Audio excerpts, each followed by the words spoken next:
Tonight we're going to take a kind of a virtual tour, not in sequence of the bridges, but I've kind of broken them up into different groups because the bridges on the Parkway are a really unique set of structures. I mean, they're really artworks, and so we're going to look at them sort of through the lens of art. But we'll start with a little bit of background on the overview of the development of what the bridge in history and what the Parkway represents in that history. But first, I just want to tell you a little bit about the Merritt Parkway Conservancy. We're a nonprofit. We're 20 years old this year. We're just committed to this one historic site. The Merritt Parkway is listed on the National Register, and we're the stewards for it. We don't get any state money. We are part of the decision-making process with DOT in upstate. They do have a couple of field offices down towards the Parkway, and the staffs of those field offices are pretty familiar with the Parkway. They work on it, they design for it, and they manage the construction projects. And we get involved with the construction, but there's also an overriding body called the Merritt Parkway Advisory Committee, which we sit on with a number of other statewide organizations as well. So I'm here tonight through the beneficence of the estate of Henry Merritt, who was a member of your community, a very wonderful man, and also for our supporters. We don't get any grant money from outside sources. We do a lot with a very little, but we still need to put gas in the tank every now and then. So let's see.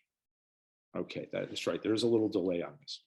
So we'll start with this picture because this is a photograph of the Honus Ridge Bridge in New Canaan. And in 2002, in our first year for the holiday season, we lit that, architecturally lighting.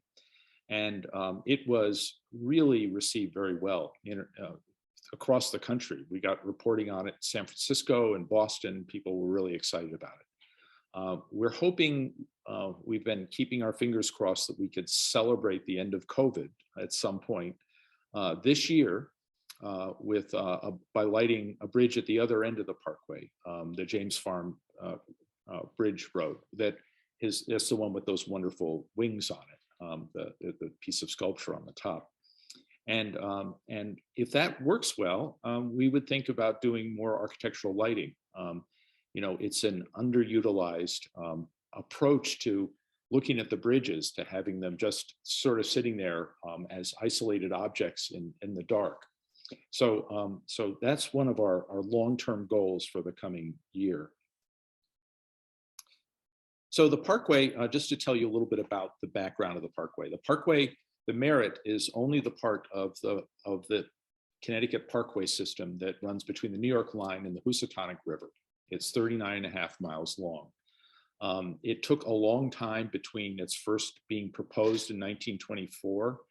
It was first proposed as an alternate truck route to get trucks off of Route 1, but everybody realized, well, it might be much better to put cars up 6 miles north of Route 1 and let the trucks go where all the industry was on Route 1.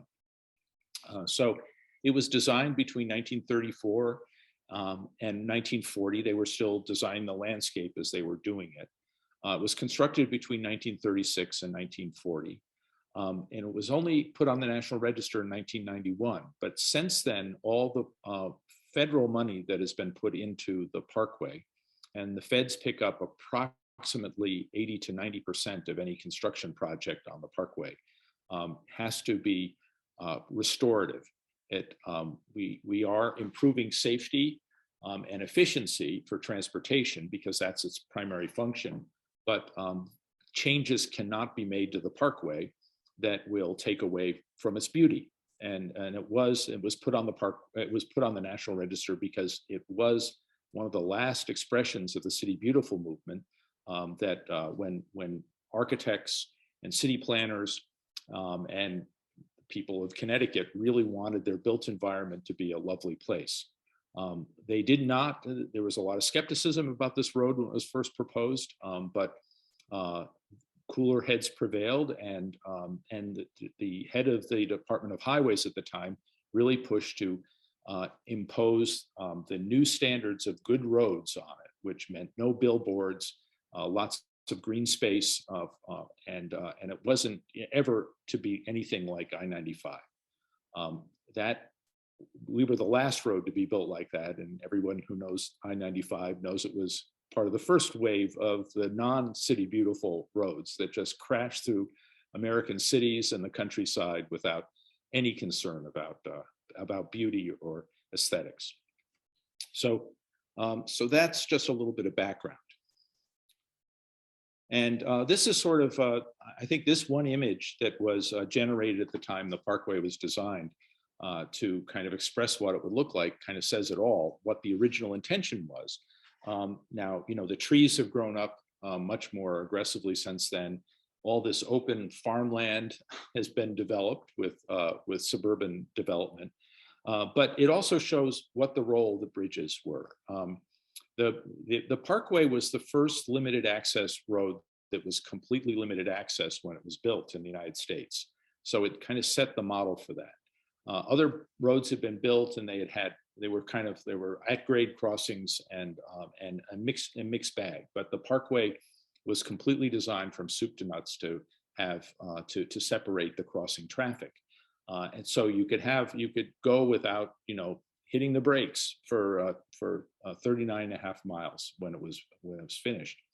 And so that required introducing bridges both underneath it and over it.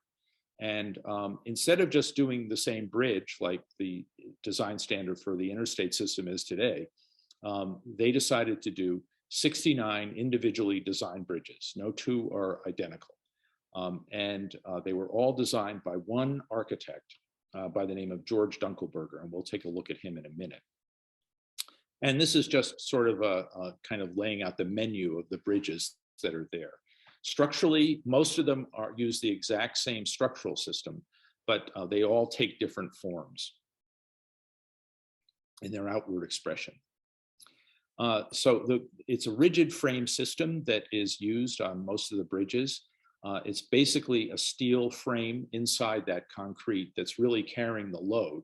And the concrete is reinforcing the steel and also carrying some of the load, but it's really the steel is the primary structure. And because it was a system that was in place for about 10 years before the Parkway was built, it was very economical use of steel. The flanges get very heavy at the outer edges where they bear, and they get narrower in towards the middle of the span. And so that gives a kind of an opportunity to make a natural arch within that kind of system. And so most of the bridges that are on the Parkway use this system. There are three other types of systems. There are a couple of post and beam bridges, and that is, if you look at the upper left here on the screen, that the industry standard when the Parkway was being built was the German Autobahn. And that is the bridge that was adopted for the interstate highway system in the 1950s. It was already in place in Europe at that point. And we put in two of them on the Parkway on the Merritt, but because they were unusual situations. They had to be exceptionally wide because they were already wide crossings of the Merritt, and so the rigid frame system didn't work. And then there are only a couple of true arch bridges, and the Guinea Road Bridge was on the lower left. The stone-faced one was one of the first bridges built, and it was kind of a test. They wanted to see what it would cost, and it cost way too much to do a full arch bridge and to then face it with natural stone. That was sort of the treatment of parkways up until the Merritt, that they would be kind of naturalistic looking with natural materials. But the state didn't have the money to do it.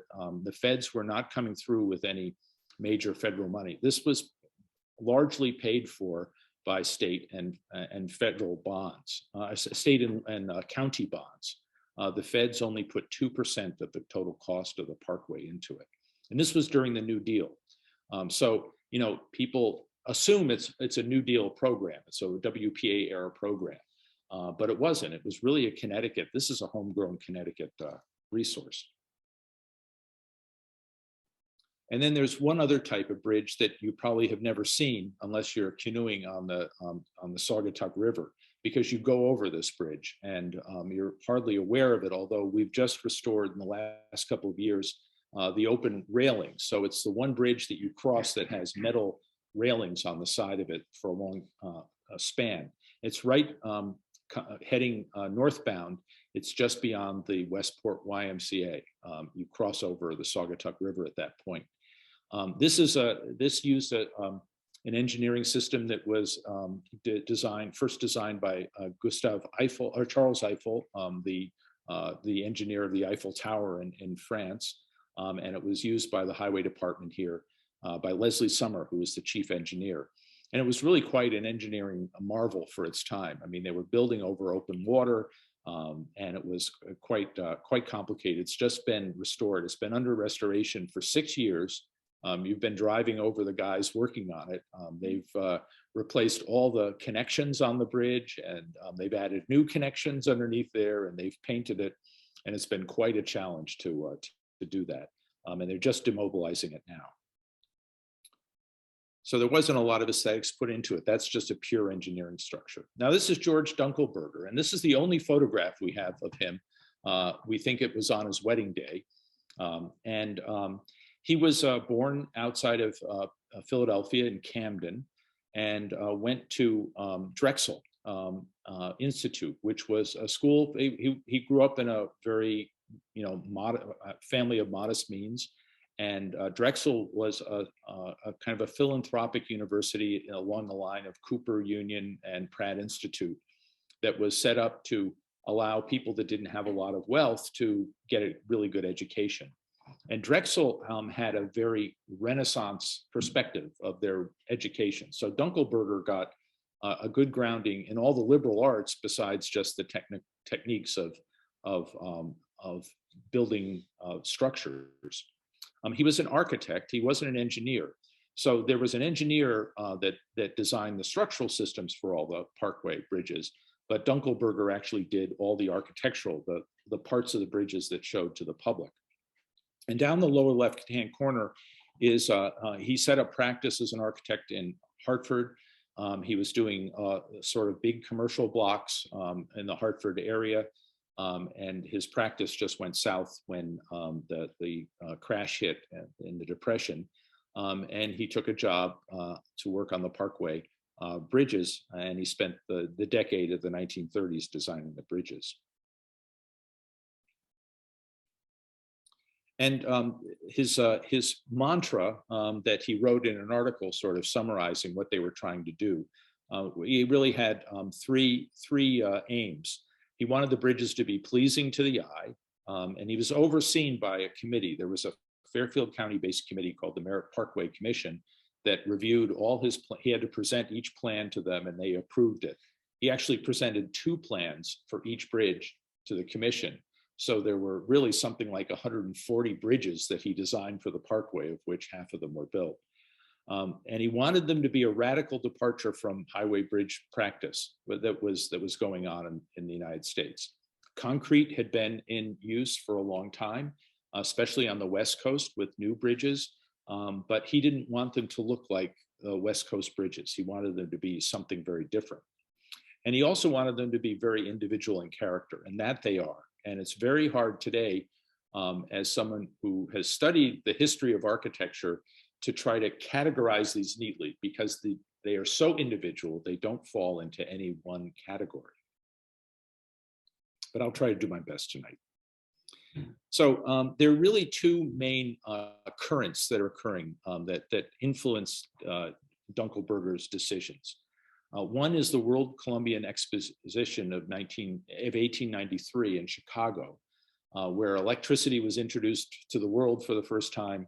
And also it changed the taste in American architecture from kind of Victorian, dark, medieval buildings to neoclassical buildings based on ancient Greece and ancient Rome. And in fact, the whole fair was pavilions that were designed by highly trained architects laid out by Frederick Law Olmsted, the fair itself. And it stimulated an interest in design, and it really kicked off the City Beautiful movement.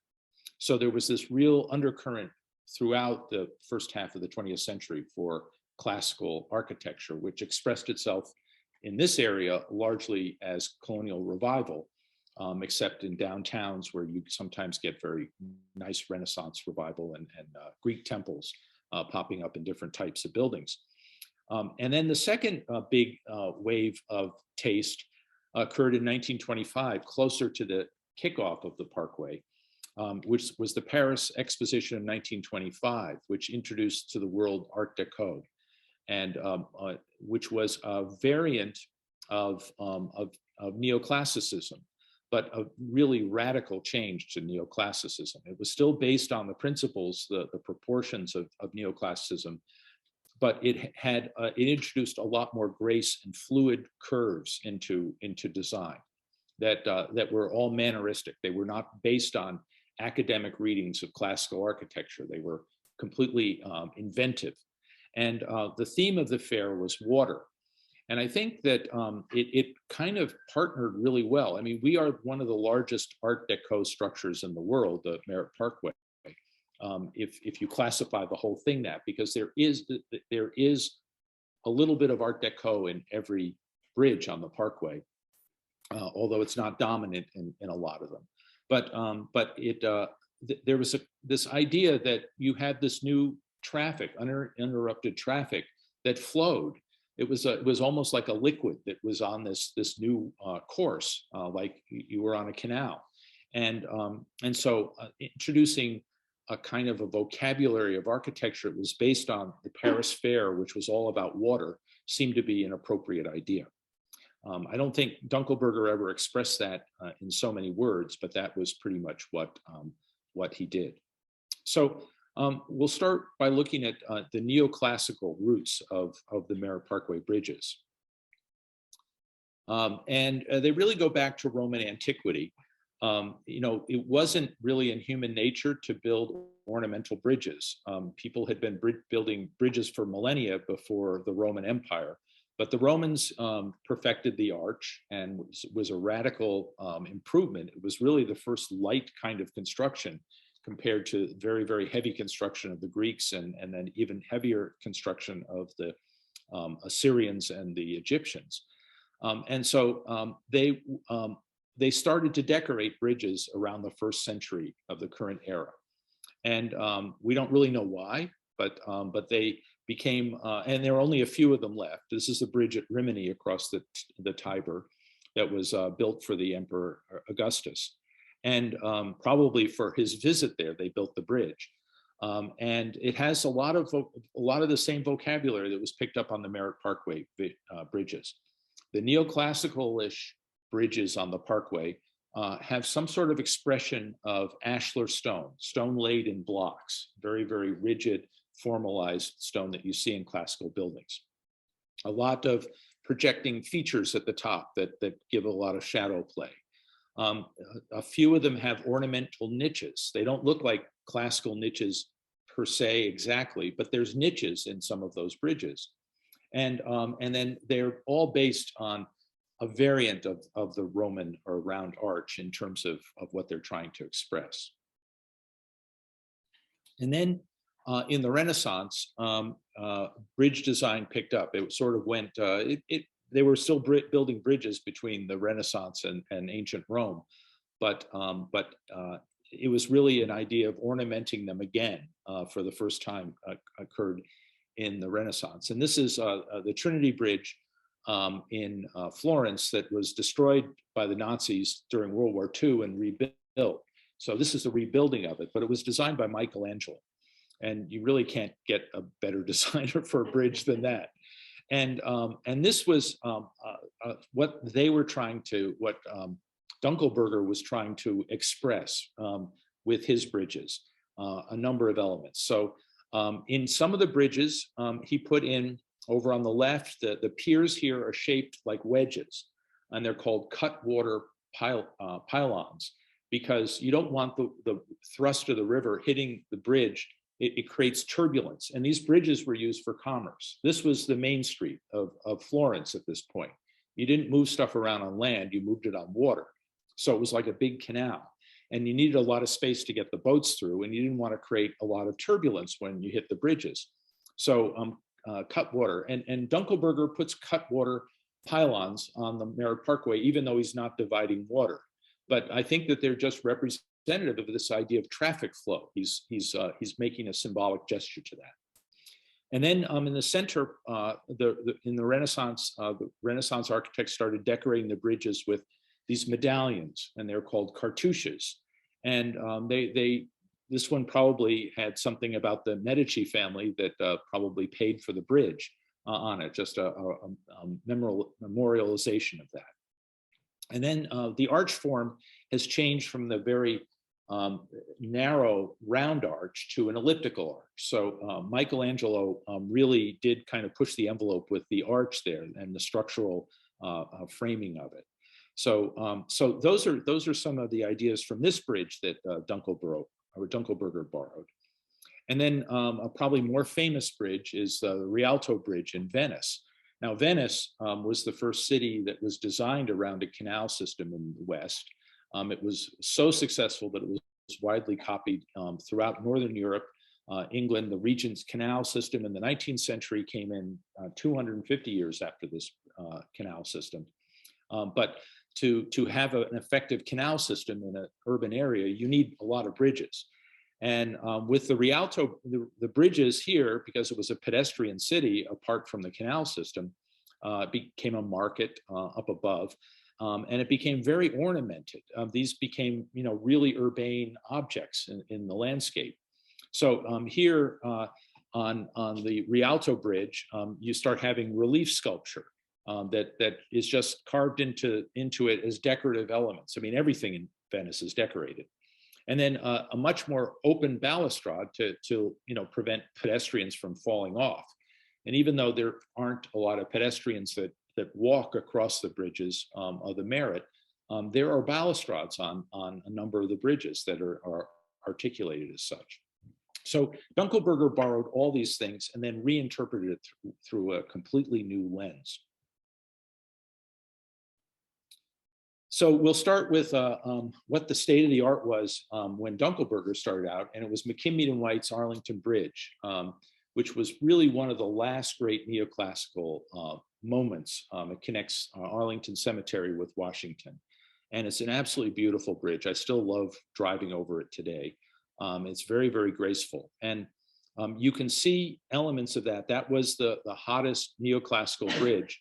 But Dunkelberger went even further in kind of reducing it down to its basics. And down below is the Newtown Turnpike Bridge in Westport, which has just been completely refaced.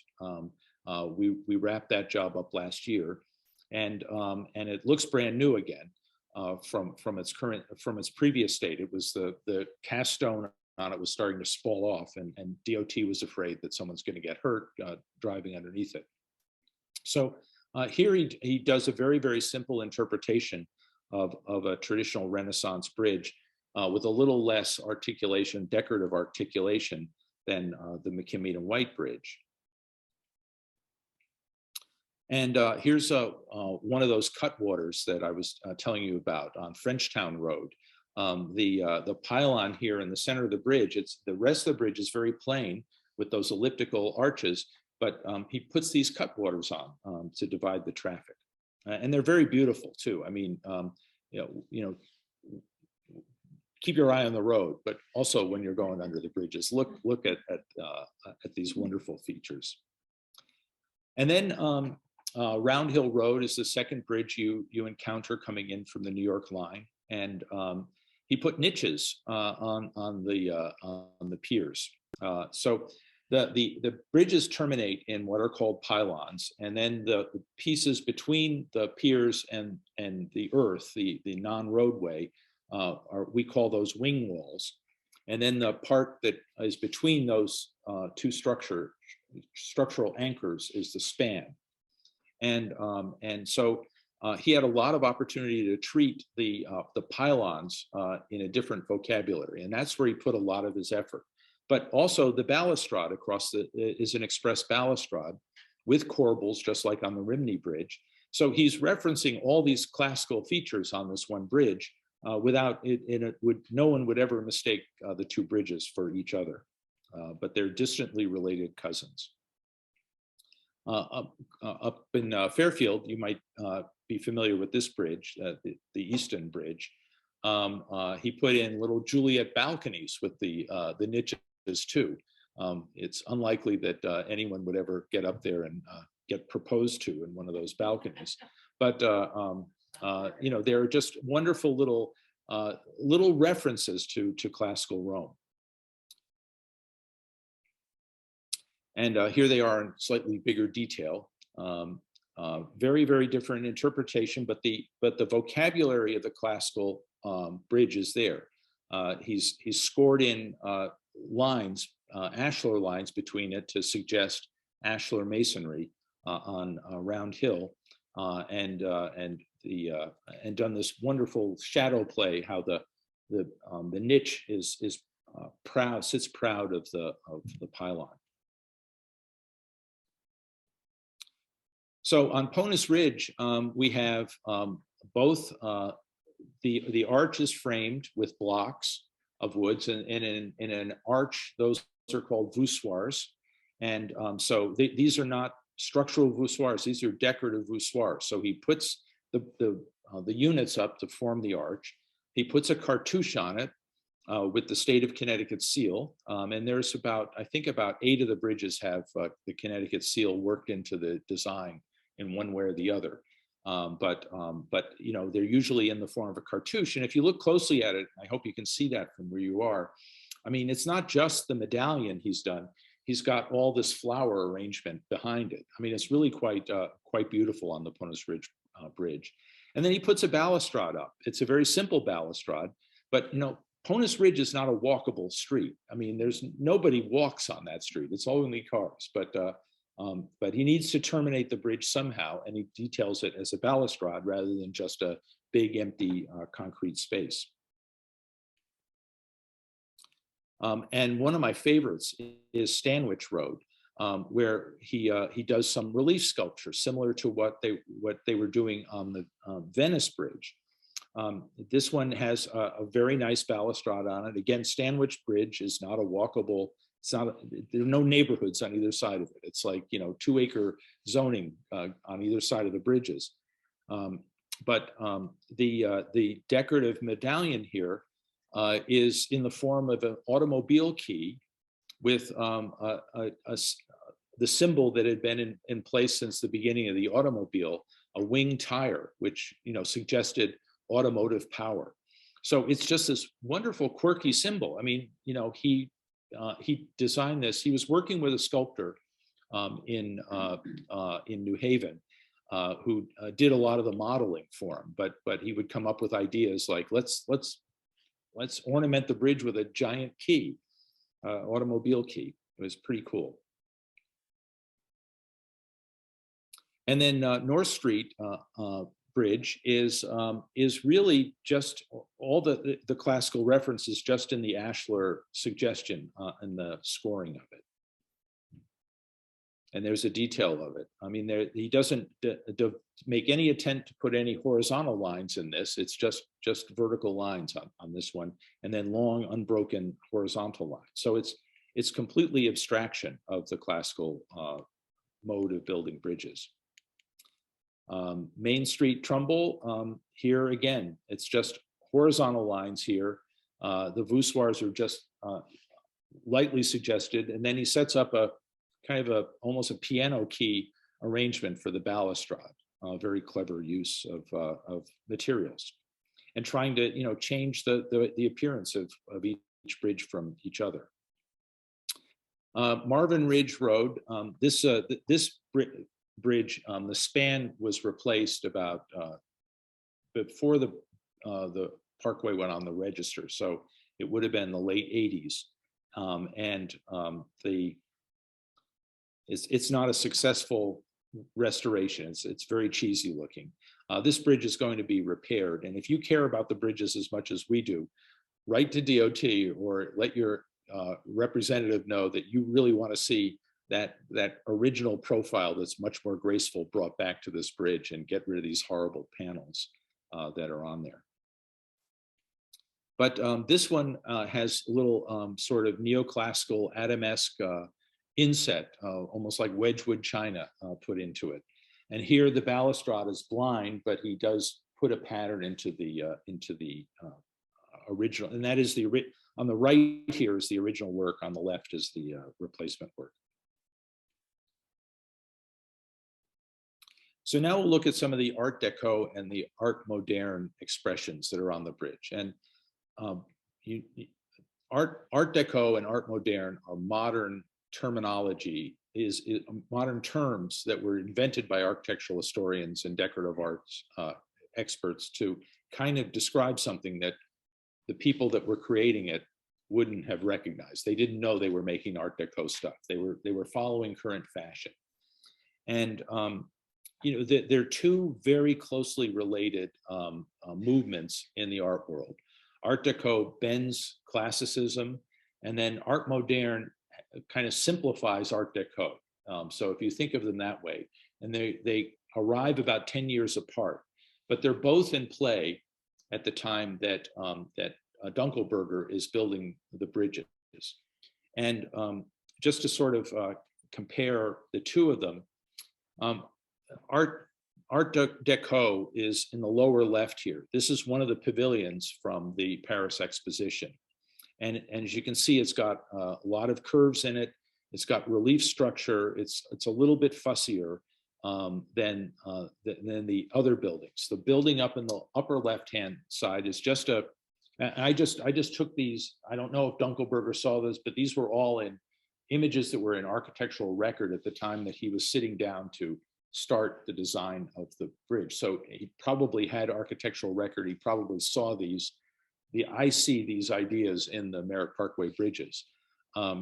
The Michaels Brothers storefront was just a feature for the metalwork, an ad for the metalworker. But it's a lot. I don't even know where it is, but it's a lot of very flat planes of concrete that have decorative features up at the corners. And that's how Dunkelberger kind of interpreted Art Deco on the bridges, with a lot of movement of the surfaces of the concrete to create a lot of interest in shadow play, and then some very carefully selected Art Deco elements. But over on the right, the New Yorker Hotel, which is over by the old Penn Station, just north of it, is kind of a creation of the reforms in the New York City zoning code and improvements in construction technology that allowed buildings to get very big. And as they got bigger, they needed to step back. So these are all setbacks. And the way that the architects who had been trained in the Beaux-Arts did the first skyscrapers is they did them very formally and very symmetrically.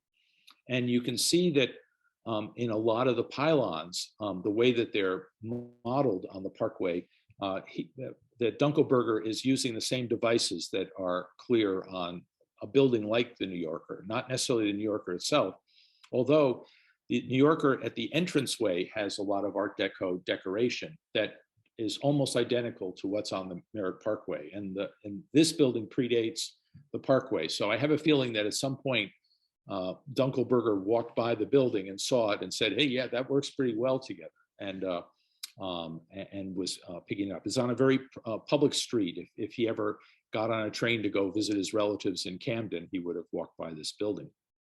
So these are just sort of the ideas that were present in the world that Dunkelberger was designing in. And I'm pretty sure he was riffing on all of these ideas on the Parkway bridges. And there were, in construction at this point, there were really two major, well, they were major systems, but you could do a high-rise building on the right, framed largely with steel, but you still needed a lot of masonry on the walls to clad it in. The light frame had not come in yet at this point. It would come in right after World War II, and we'd start to get curtain walls, and we'd start to get glass-clad skyscrapers. But before World War II, skyscrapers had a lot of masonry in them. But what was happening on the smaller buildings, the steel frame was coming in. And this is the Starrett Lehigh building in Manhattan, which everybody at DOT would have been aware of this building. This building was the first building and maybe the only building, but I think that the Studebaker factory in Indianapolis also was built like this, that where when you were delivering something or picking up something that was manufactured in this building, you didn't have to move the product down to the ground floor. You drove the truck into an elevator that was designed to bring your truck up to the floor of wherever the thing was produced or you were delivering to. It was a radical idea. And because it was so close to New York, I'm sure DOT was aware of it.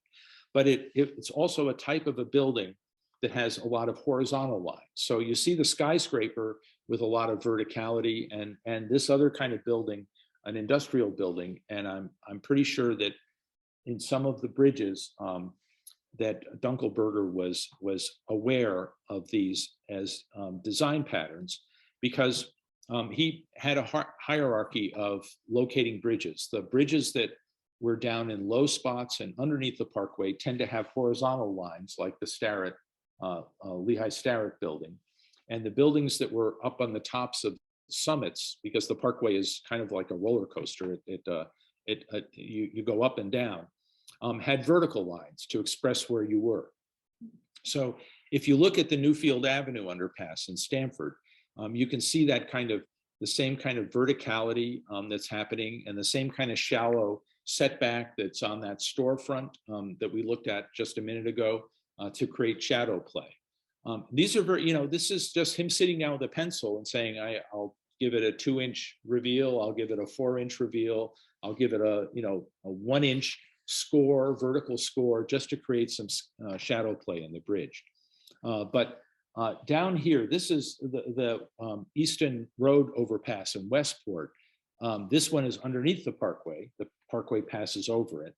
And this one is all just an exercise in horizontals, very much like what was going on with Lehigh Starrett, because that was a steel frame building, and it had a lot of windows because it was an industrial building, and it just had minimal cladding on the outside of it.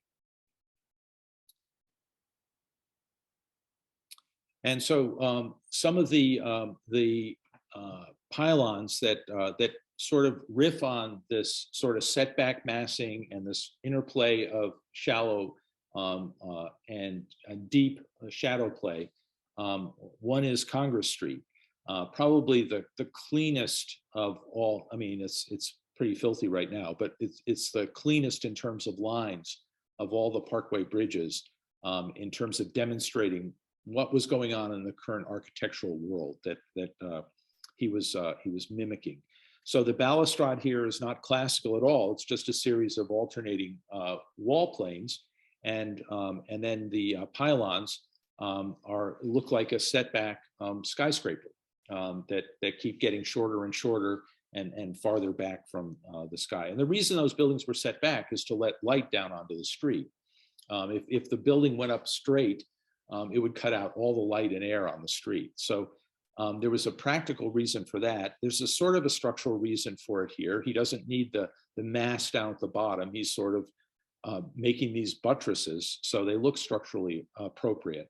But he is sort of using a skyscraper as his model.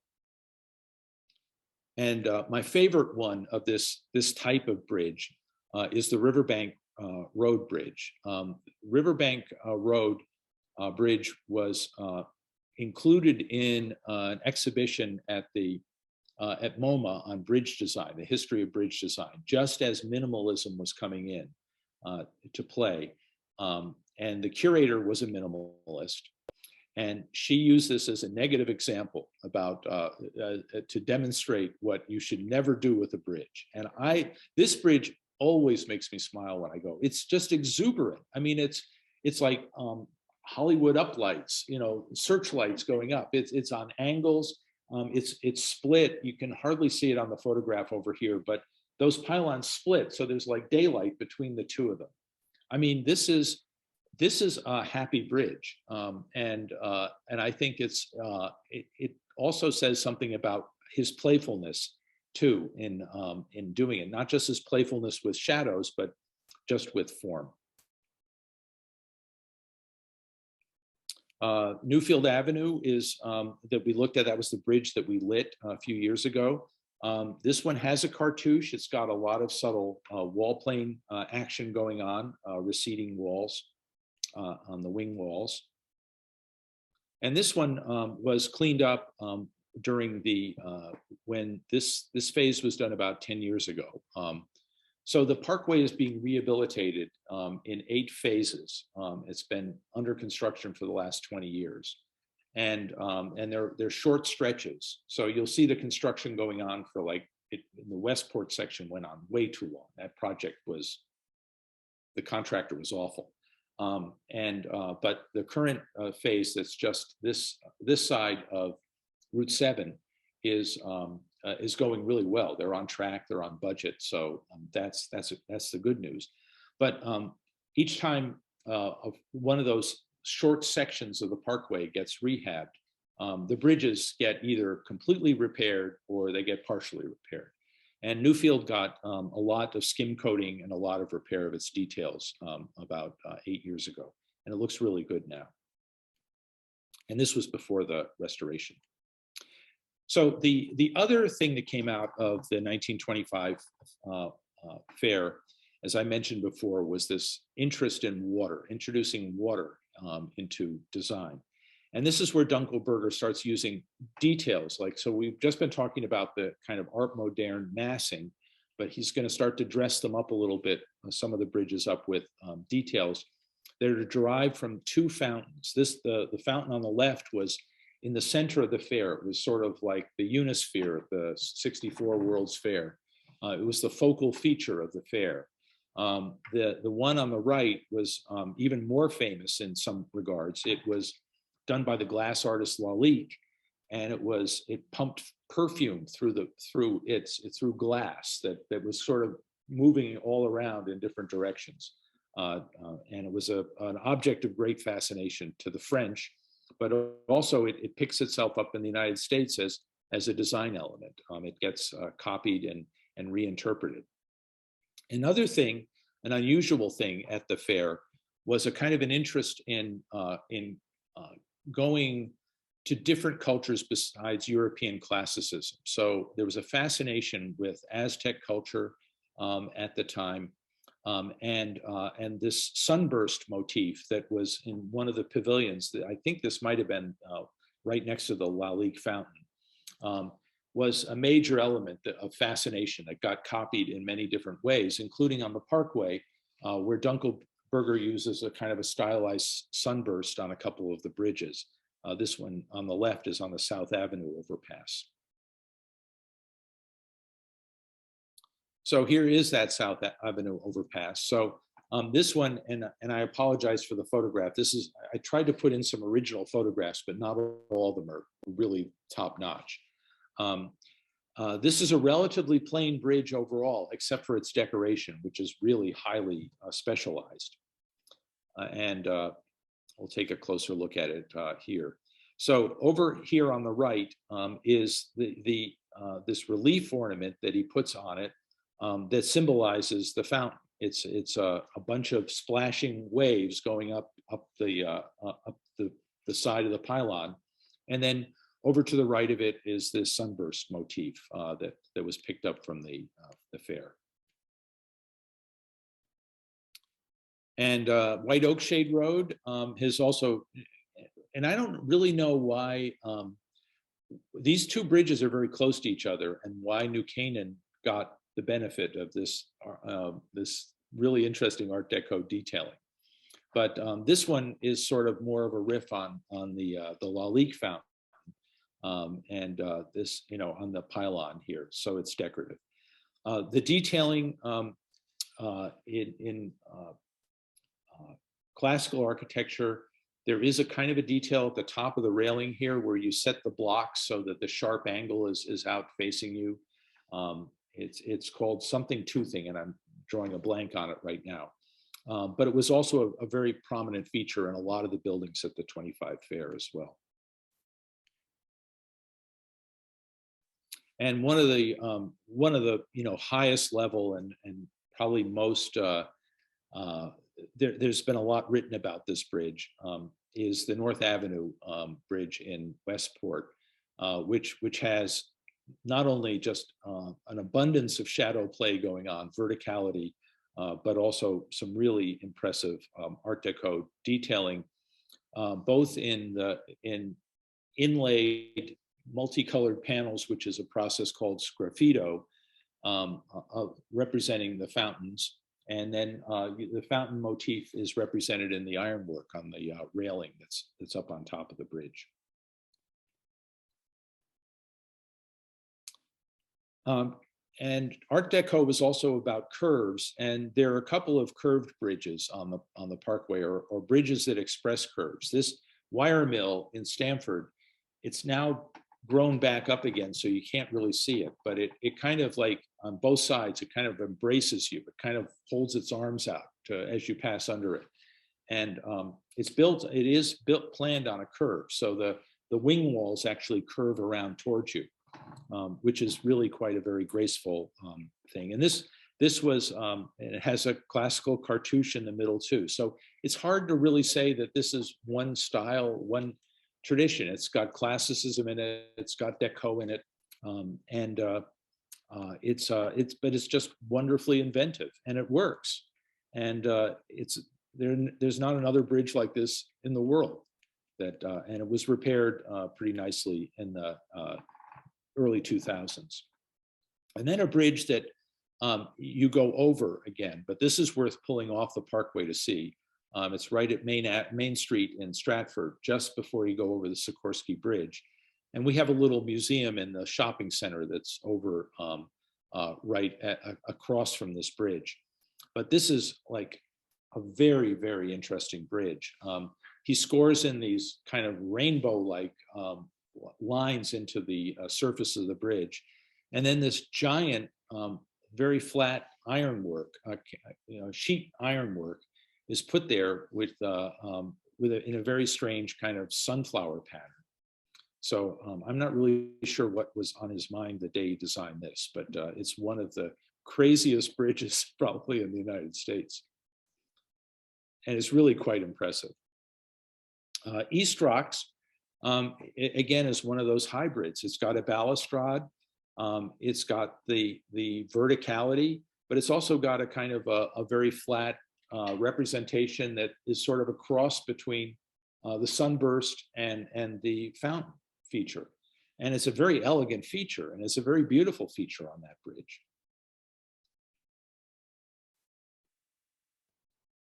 And Morehouse Drive is going in the direction of what Frank Lloyd Wright was doing with how he was interpreting sort of Aztec architecture.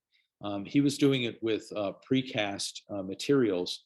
And the Ennis House in Los Angeles in 1923 was widely published.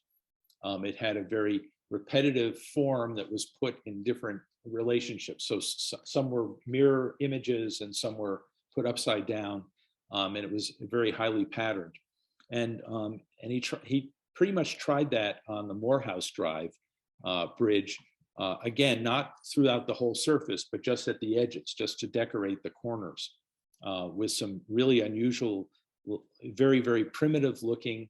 It probably isn't based on anything that was Aztec or Mayan. It was probably just his own design, but in the manner of Frank Lloyd Wright.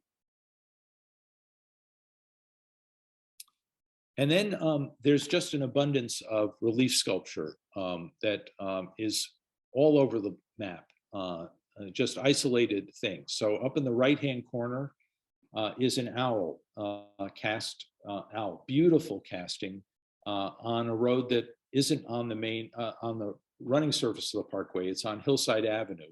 It's a bridge you go under. If you don't live in that part of Fairfield and it's not a major road, you probably have never seen this owl, but it's there. And the people that live in that neighborhood get to enjoy this wonderful sculpture every day.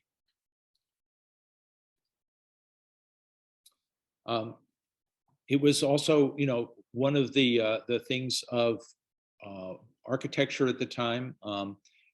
This is a relief sculpture on the left from Rockefeller Center, was to represent the builders that built the building. And at Rockefeller Center, they went back to represent, sort of ancient laborers.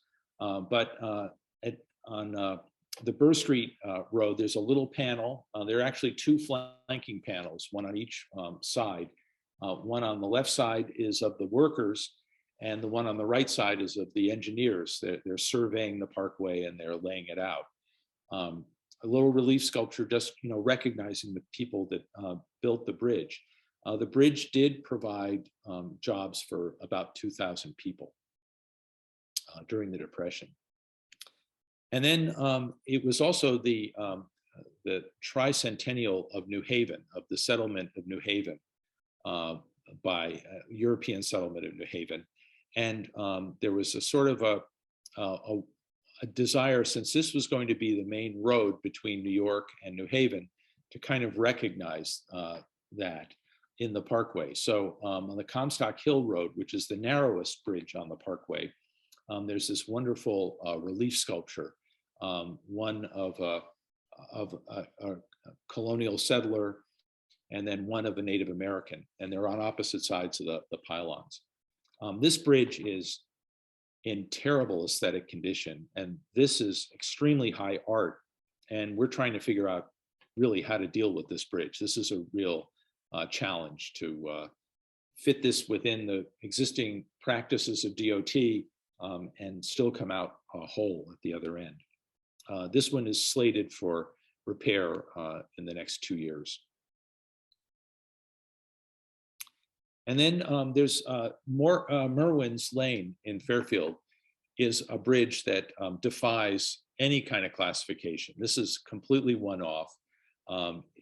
The concrete here is rendered as if it's clapboards, and then it has this beautiful spider web iron railing at the top of it. This is just a beautiful bridge. This is many people that I know, it's their favorite bridge on the parkway. It's got these wonderful dragonflies too. This is close to my favorite bridge. Maybe I don't really have a favorite bridge, but I think this one is so unusual. I'm not exactly sure what he was trying to do here, whether he was trying to imitate like folded cloth across the parkway, because it's just a series of very shallow waves across. They're vertical. Maybe it was another reference to water, but Madison Avenue is just a beautiful bridge, and this one has always caught my eye since I was a little kid, and I still love it.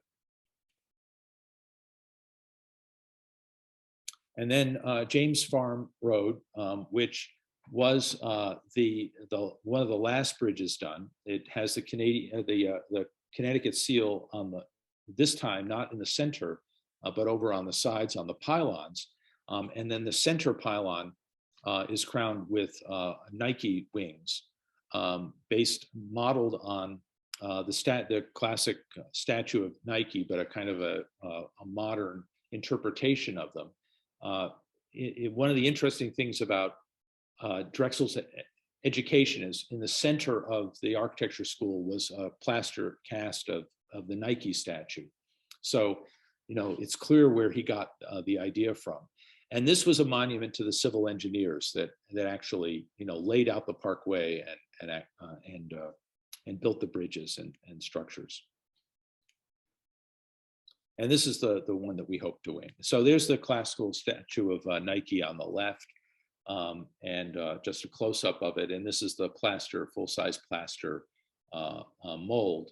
So what they did was they modeled it in plaster, and then they cast a sacrificial mold around that they then cast the concrete in. So that was the process of getting this in place. And these wings have been out there in the weather for 80 years now. And we're starting to think that we might need to do some major intervention on them too. So I want to just walk you through some of the restoration projects we've done lately on the bridge. Sometimes it's just a matter of cleaning the bridges. Reading Road is one of those bridges that it's really all just subtle plays of shifts of wall planes. So it's a very subtle bridge. I think it's a very elegant bridge. So, you know, it looked like the upper left is what it looked like 2 years ago, and last year it got cleaned. And when we clean the bridges, we basically clean them with sponge blasting. We blast them with high impact sponge, which takes off all the hazardous pollutants that gather there, but it doesn't take off any of the of what we want to keep, which is the masonry.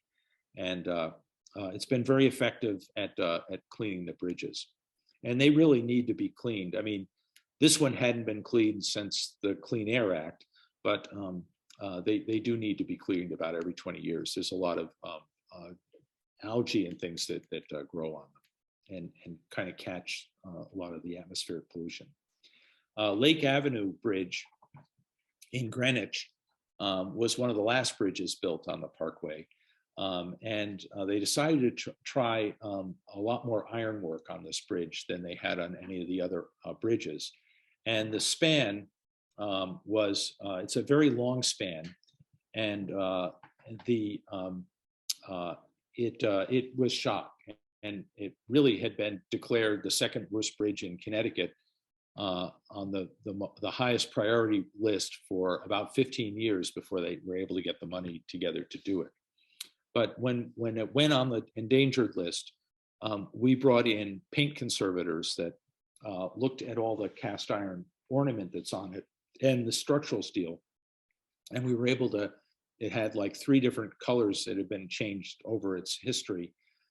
We were able to, to identify and very closely match the original color scheme.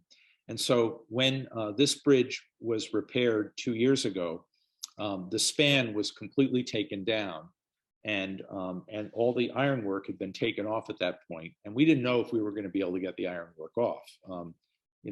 There were a lot of rusty bolts holding it onto the structural steel.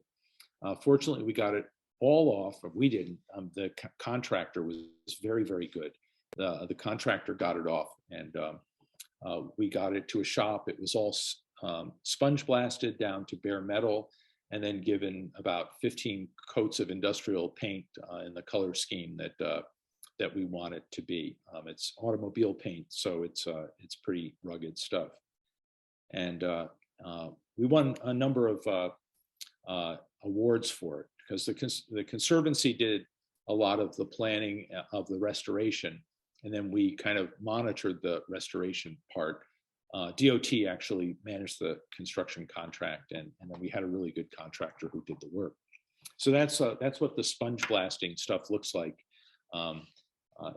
in your hand.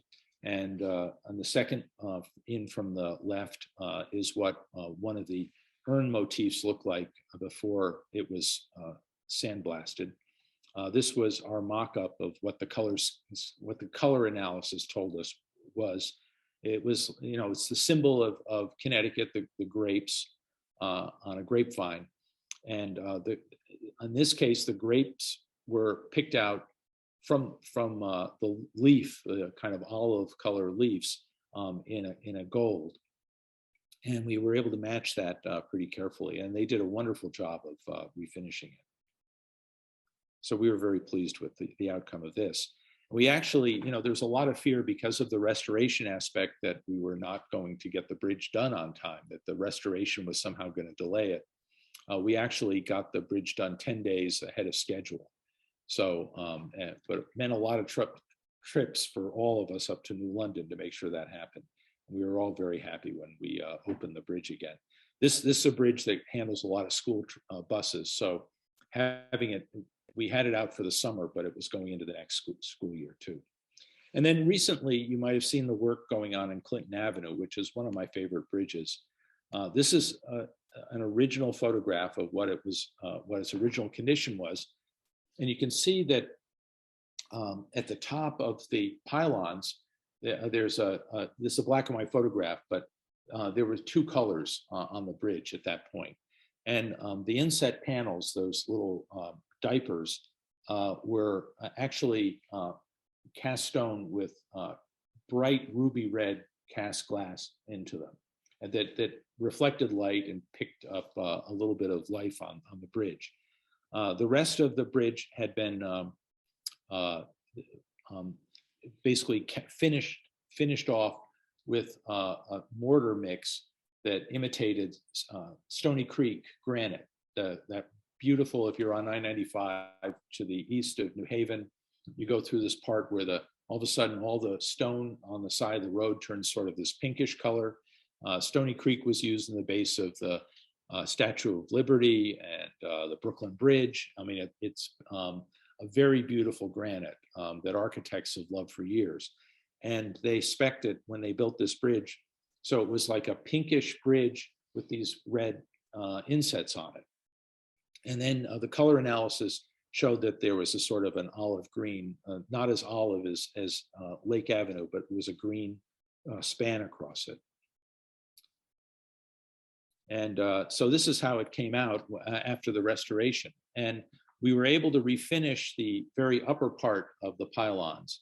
But the lower part, we matched a finish coat that we put over the old patches and everything. It's a mineral coating paint. It's formulated for this kind of purpose, and it was really the first major project we used it on. It's been used in restoration work for about 40 years, and it's held up really well. So we were very happy with that. And I'll just end on something I think I started off with, that, you know, the bridges are works of art, but they're also subjects of art. And we have a couple of painters. We have actually three painters that have done some interesting paintings of the Parkway, but two of them do really wonderful paintings of the bridges themselves. And one is Cindy Mullins up in Ridgefield. And she's been painting the Parkway. I think she's done like 35 different views on the Parkway.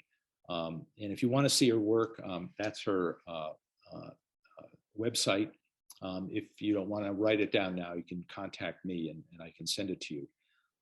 And this is one that kind of captures, you know, the experience of going through the bridge. This is North, the very distinctive profile, North Bridge in Norwalk.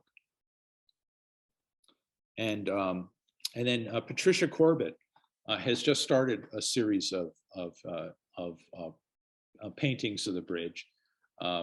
Patricia and I talk about her artistic license of taking out the median rail, which she doesn't like, but I said, okay, that, you know, you're the artist, you can do whatever you want. But I think her work is charming, and it really captures kind of the spirit of driving the Parkway on a slightly windy day, where the trees are just moving just ever so slightly. And I think her work is a lot of fun. And she's based up in Wallingford. So she has a website too with her work on it, if you're interested in doing that. And if you want to know more about the Merritt Parkway, we publish a guide, and I would be happy to send you one if you send me your mailing address.